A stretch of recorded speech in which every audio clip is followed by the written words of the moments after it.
కానీ ఇక్కడ ట్విస్ట్ ఏంటంటే సైలెన్స్ డజంట్ మీన్ తను మూవ్ అయిపోయాడు, ఇంకో వైపు చూస్తున్నాడు, ఇంకేదో విధంగా ఆలోచిస్తున్నాడు అంట. తను క్వైట్గా సైలెంట్గా మీ రిసెప్షన్ గురించి వెయిట్ చేస్తున్నాడు. అంటే మీరు రెసిప్రొకేట్ అయ్యి అదే సిచ్యువేషన్ ఎటు వెళ్ళింది, ఎక్కడి నుంచి ఇదంతా మొదలైంది, ఈ ప్రాబ్లమ్ని మీరు యాజ్ అ పార్ట్నర్ ఏదో రోజు సాల్వ్ చేయరా అని సైలెంట్గా ఆ సైలెన్స్ అనే వెపన్ని వాడుకుంటున్నాడు. బట్ సైకాలజీ ఏం చెప్తుందంటే women have a different way of expressing things.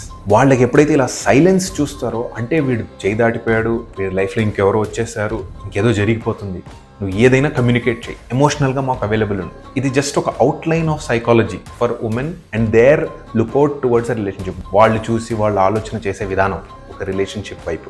So ఇది సింపుల్గా చెప్పాలంటే తను గట్టిగా అరిచి అఫర్మేటివ్గా చాలా స్ట్రాంగ్గా తను స్పూన్ ఫీడ్ చేస్తూ ప్రతి ఒక్క వర్డ్ని చెప్తేనే తన పాయింట్ ఆఫ్ వ్యూలో మీకు ఈ పాయింట్ కన్విన్స్ అవుతుందని తను చాలా గట్టిగా నమ్ముతారు. ఇది నేను చెప్పట్లా అని సైకాలజీ బుక్స్ చెప్తున్నాయి. సో మనము అదే విధంగా వాళ్ళతో కోఆపరేటివ్గా ఉండి అంతే లౌడ్గా మనం అరుస్తూ మాట్లాడుతుంటే ఓహో ఎక్స్ప్రెషన్స్ మీట్ అయ్యాయి అని వాళ్ళు ఫీల్ అవుతారంట. మనం యాజ్ మెన్ ప్రాబబ్లీ ఈ విషయాన్ని అర్థం చేసుకోలేం, ఎప్పటికీ అర్థం చేసుకోలేం. ఎందుకంటే ఇద్దరు ఫ్రెండ్స్లో ఆర్గ్యుమెంట్ వచ్చినా మనం